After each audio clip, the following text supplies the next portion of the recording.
لكل متابعين قناة Active Teacher جالي سؤال مهم جدا من كذا مامي وكذا تيتشر داخلة في مرحلة التأسيس. الناس عايزة تعرف الفرق بين الجولي فونكس والأكسفورد فونكس. أنا كأم أو أنا as a teacher إيه الطريق اللي أتخذه مع ابني في التأسيس؟ يا ترى جولي فونكس ولا الأكسفورد فونكس؟ الفيديو ده هيوضح لحضراتكم الفرق العظيم بين المنهجين. انا هعرض لحضراتكم التو كريكولمز وحضرتك او كمدرسه او كأم هتبقي عارفه خلاص بعد كده تتبعي اي منهج.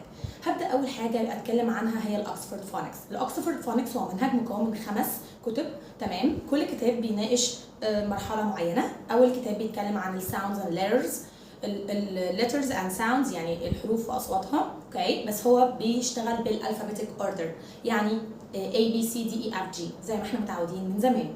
تاني كتاب بيتكلم عن الشورت فاولز. تالت كتاب او تالت مستوى عن اللونج فاولز. رابع مستوى عن الكونسونانتس لما بتيجي جنب بعض، يعني مثلا PH بتعمل صوت ايه وهكذا. رابع مستوى بيتكلم عن سايلنت ليترز والشوا وحاجات زي كده، تمام؟ كده اتكلمنا عن اول حاجه تخص الاكسفورد فونكس. هنيجي في المقارنه بالجولي فونكس. الجولي فونكس هو منهج مكون من 7 مستويات، اوكي؟ بس في فرق بينه وبين الاكسفورد. الاكسفورد بيناقش الليترز، بيعلمها للاطفال ABC الالفابيتيك اوردر، لكن جولي فونكس بقى ليه ترتيب معين، بيبدا بالاس، بعدين الاي تي اي بي وهكذا، وبيهمش شويه اللتر، يعني مش بيكون مهم قوي ان انا اعرف الطفل على اللتر، اهم حاجه انه يكون عارف الساوند. ده بالنسبه لاول مستوى، وبعد كده بيناقش نفس المستويات بالظبط بس طبعا في اختلافات. بمعنى انه الاكسفورد فونكس لما بنوصل لللونج فاولز في الاكسفورد فونكس هي بتكون اورجنايزد منظمه جدا في كتاب اكسفورد فونكس، لكن في الجولي فونكس هي هنلاقيها مش منظمه قوي.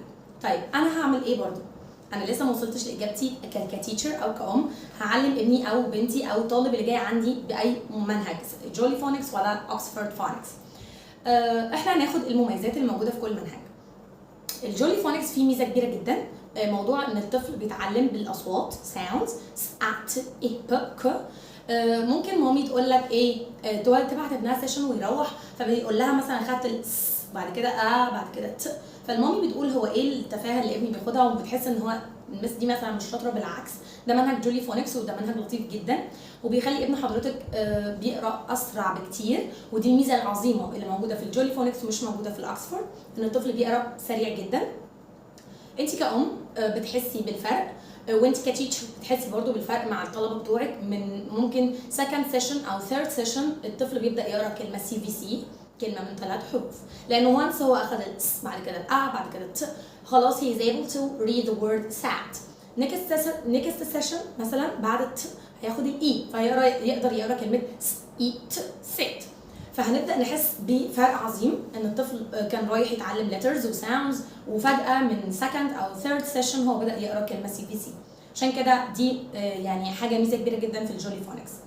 نيجي بقى اول ما نوصل عند اللونج فاولز، فاحنا يفضل ان احنا ناخدها او نستنبطها من كتاب الاكسفورد فونكس لان هي اورجنايزد اكتر. انا كده اكون في ملخص الحلقه انا عرضت لحضراتكم التو كريكولمز المنهجين، و it's up to you to choose which curriculum you're gonna teach or you're gonna teach for your kid. يعني انا عرضت المنهجين و it's up to you، ان هو بيرجع لك القرار انك تقرر هتشتغل بالجولي فونكس او الاكسفورد فونكس. مي از تيتشر انا بستخدم الجولي فونكس وبفضله جدا لانه بيحسس البيرنت وبيحسسني انا كتيتشر بانجاز عظيم لما الطفل بيبدا يقرا اسرع. بس وانس ان انا وصلت لللونج فاولز ببدا بقى ادخل واخدها من الاكسفورد فونكس.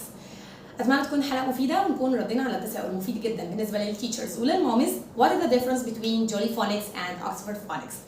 ما ننساش نعمل لايك اند شير للينك القناه. Thank you and goodbye.